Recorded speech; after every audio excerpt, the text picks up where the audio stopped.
जी बिल्कुल, आज Pakistan peoples party की जानिब से शहर नौशा में जलसे का इनेकाद किया जा रहा है। भरपूर सियासी क़ुव्वत का मुज़ाहरा करना है पाकिस्तान पीपल्स पार्टी को। नेब की जानिब से जो हालिया गिरफ्तारियाँ हुई है उसके खिलाफ, उसके बाद यहाँ पर पाकिस्तान पीपल्स पार्टी आज मैदान सजा रही है।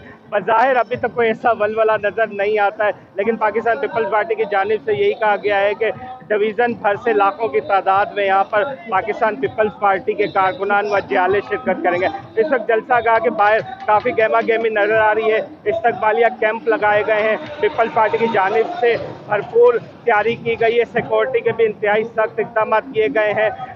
पुलिस के 4000 जवान यहाँ पर तैनात हैं, जिसमें यहाँ पर लेडीज़ कांस्टेबल भी तैनात है। मैं आपको बताता चलूँ कि इंतज़ामिया की जानिब से 8 वॉक थ्रू गेट्स लगाए गए हैं। बम डिस्पोजल स्क्वाड यहाँ पर एक्टिव नज़र आता है। चूँकि पाकिस्तान पीपल्स पार्टी की क़यादत और वज़ीर आला सिंध भी यहाँ पर मौजूद होंगे, तो उसके हवाले से इंतहाई सख्त इंतजाम देखने में आ रहे हैं। जी।